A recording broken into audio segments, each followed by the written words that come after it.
Good evening students. हम अपनी नई टॉपिक लॉ एंड मॉरलिटी को लेके आपके समक्ष उपस्थित हैं। लॉ और मॉरलिटी कोई छोटा सा सब्जेक्ट नहीं है कि हम नैतिकता क्या है, लॉ क्या है कह दें और उससे बच जाए। नहीं, ये लॉ और मॉरलिटी ये सोसाइटी के साथ चेंजेबल है। कल क्या लॉ था, आज क्या लॉ है, कल क्या होगा हमें खुद भी नहीं पता।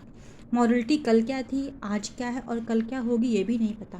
लेकिन फिर भी जितना मुझे अपने गुरुजनों से ज्ञान मिला है और जितना हमने अपने से अध्ययन किया है वो आपके समक्ष हम लेके उपस्थित हैं। आप लोगों को समझ में आए तो इसको फॉलो करिएगा। देखिए, इसको जब हम पढ़ते हैं लॉ एंड मॉरलिटी चैप्टर को, तो इसमें दो बातें मुख्य हैं। पहला, हाउस ऑफ लॉर्ड्स का शाह बनाम डायरेक्टर ऑफ पब्लिक प्रोसिक्यूटर नामक केस 1962 और 1957 में वुल्फेन रिपोर्ट। दो चीज़ें लॉ और मॉरलिटी को परिभाषित करने का लॉ के अकॉर्डिंग प्रयास किया गया।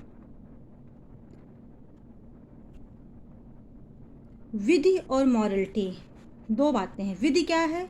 विधि विधि क्या है? विधि प्रशासक या शासक द्वारा बनाई गई एक नियम या सब नियम है जिसे समाज के ऊपर अधिरोपित किया जाता है और जिसका कोई अगर पालन नहीं करता है तो उसको समाज के अनुसार उसको न्यायपालिका दंडित करती है। विधि, कुछ विधियां होती हैं जो हर जगह पूरे भारत में अप्लाई करती हैं एक समान। कुछ विधियां होती हैं जो व्यक्तिगत विधियां होती हैं, जैसे कि फैमिली लॉ हुआ या रेवेन्यू कोर्ट हुआ, चकबंदी हुआ, ये लॉ है। और एक होती है सब्स्टेंटिव लॉ, जैसे कि आपका आईपीसी हुआ, सीआरपीसी हुआ, एविडेंस हुआ। ये पूरे भारत में, अब तो जम्मू कश्मीर में भी इसको अलाउ कर दिया गया है। तो इस पर क्या होता है, इसमें विधि का बल होता है, विधायिका बनाती है और कार्यपालिका फॉलो करवाती है, और जो फॉलो नहीं करता है उसको न्यायपालिका दंडित करती है। ये तो विधि का कंसेप्ट आप लोगों को अब तक तो क्लियर हो गया होगा। रही बात मॉरलिटी की, मॉरलिटी क्या है? प्रत्येक समाज में, चाहे वो प्राचीन काल का समाज लीजिए चाहे प्रेजेंट का समाज लीजिए, कुछ ना कुछ रूल ऑफ लाइफ बने होते हैं जीवन के लिए। हमें कैसा दूसरों से आचरण करना है। स्त्री पुरुष है तो स्त्री और पुरुष सबकी अपनी अपनी सीमाएं हैं। हमें क्या करना है, क्या बोलना है, क्या चलना है, क्या पहनना है, क्या खाना है, ये सब नैतिकता में ही आता है। और नैतिकता भी समाज की कैटेगरी में बटी होती है। आप ही देखिए, ये तो आप प्रैक्टिकली देख सकते हैं। देखिए, अगर आप बहुत हाई फैमिली में बिलोंग करते हैं वहाँ पे लॉ ऑफ मॉरलिटी दूसरी होगी। अगर आप थोड़े निम्न मिडिल फैमिली में आते हैं वहाँ पे मॉरलिटी दूसरी होगी। और आप एकदम गांव से बिलोंग करते तो वहाँ की मॉरलिटी दूसरी होगी। तो अपने ही शहर में, अपने ही परिवेश में अगर हम लॉ को या इस चीज़ को देखें तो ज़्यादा समझ लेंगे। तो मॉरलिटी क्या है? मॉरलिटी कुछ संचित मूल्य है जिसके अनुसार हमको अपने जीवन को आगे बढ़ाना रहता है। और जो इंसान इन लॉ और मॉरलिटी को मान के समन्वय बना के चलता है वही इंसान बहुत आगे बढ़ता है। आजकल तो आप मॉरलिटी को कहाँ परिभाषित करें, इसको अन्यथा मत लीजिएगा। देखिए, आजकल कितने सारे वीडियोस प्लेटफॉर्म है, टिकटॉक है, पता नहीं क्या क्या है।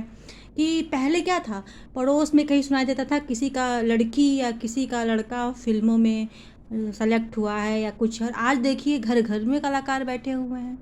तो ये कुछ तो बहुत अच्छा लग रहा है हम लोगों को, जो मॉरलिटी की सीमा के अकॉर्डिंग है। कुछ बियॉन्ड जा रहा है जो बच्चों पे, छोटे नासमझ बच्चों पे, कम उम्र के बच्चों पे उसका गलत असर भी होता है।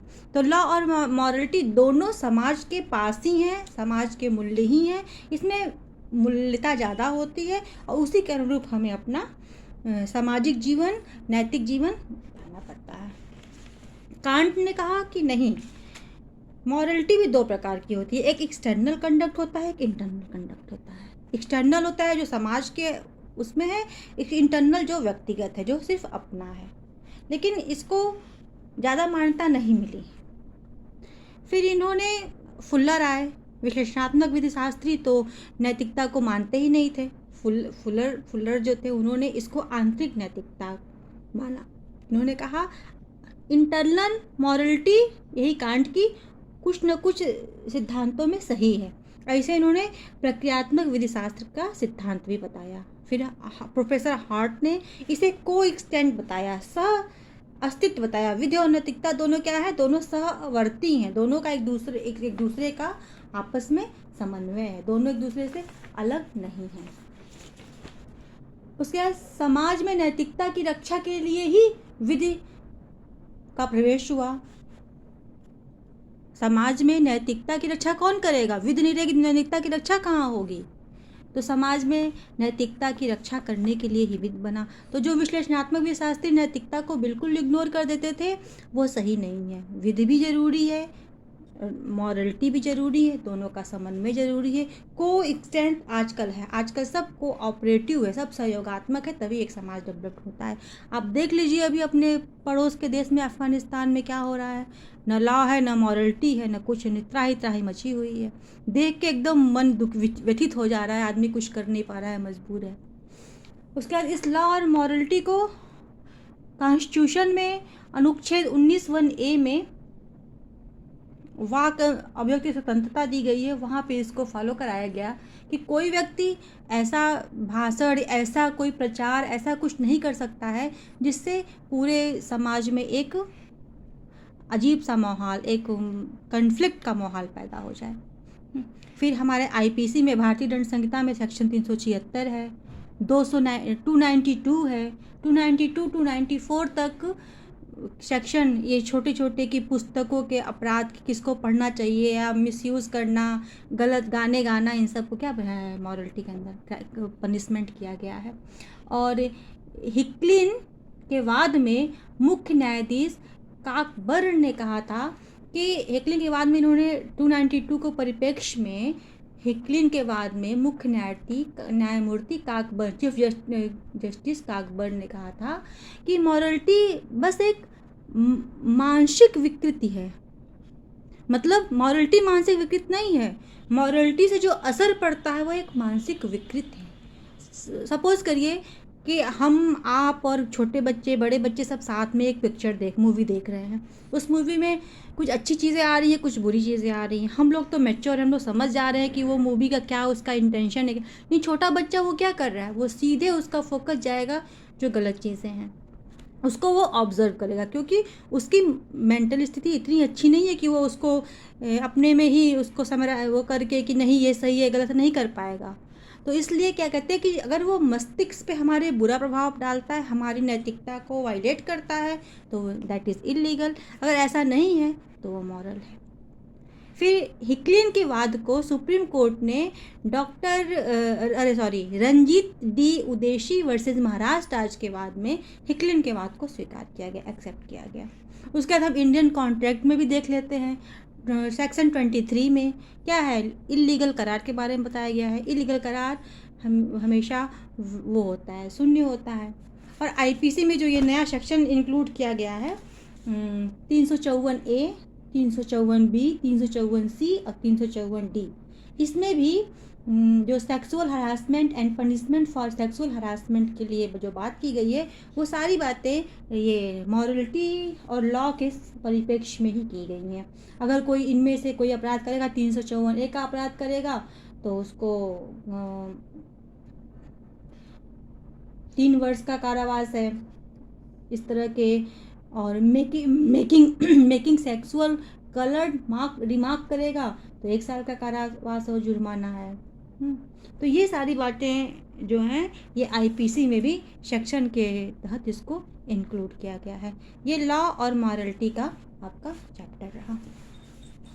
अब हम आपको कुछ छोटे छोटे क्वेश्चंस को, जैसे हमने पहले लेक्चर में आपको बताया था, उससे अब नेक्स्ट वाले लेक्चर में आपको फिर छोटे छोटे क्वेश्चन बता दे रहे हैं, तो ज़रा उसको भी आप लोग 2 मिनट ध्यान दे दीजिए। कल का आपका चैप्टर रहेगा अधिकार और विधिक अधिकार और कर्तव्य। तो यह रहा आपका लॉ और मॉरलिटी। इसमें 2 ही 3 क्वेश्चन पूछते हैं जो हमने आपको बता दिया। इसमें है कि मेरे विचार में पूर्व निर्णय का पालन एक नियम होना चाहिए, न कि अपवाद। ये कार्डोजो की थ्योरी है। किसने विधि के स्रोतों को औपचारिक और तात्विक 2 स्रोत भागों में बांटा? सामान्य ने बांटा। समाज के विधायी अंगों को औपचारिक कथन के रूप में परिभाषित किया, चिपमैन ग्रे ने परिभाषित किया। पूर्व निर्णय का सिद्धांत का संवैधानिक आधार क्या है? अनुच्छेद 141 है। विधि के स्रोत अनुनयी और बंधनकारी हैं, किसने कहा था? कीटन ने कहा था। रूढ़ वास्तविकविद का लक्षण है, उसकी उत्पत्ति का आधार नहीं, ये सैवनी ने कहा था।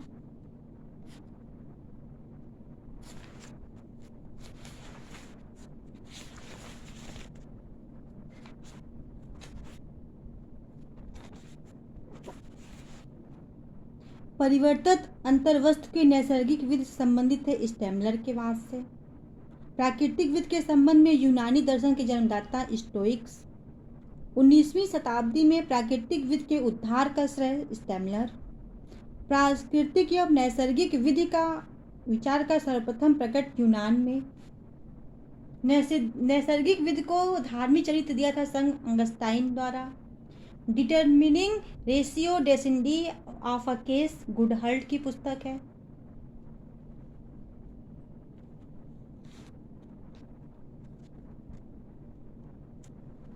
इस तरह से छोटे छोटे आपको हमने ये विधि और नैतिकता के बारे में बता दिया। और कल आपको हम legal right and legal duty के बारे में बताएंगे। आप सभी को मेरी तरफ ढेर सारी शुभकामनाएं। आप लोग मुझसे जुड़े रहिए, मेरे चैनल को सब्सक्राइब कीजिए और हम आपको ऐसे अपने जो हमने आज तक ज्ञान अर्जित किया आप लोगों के बीच में डिस्ट्रीब्यूट करेंगे। Thank you so much.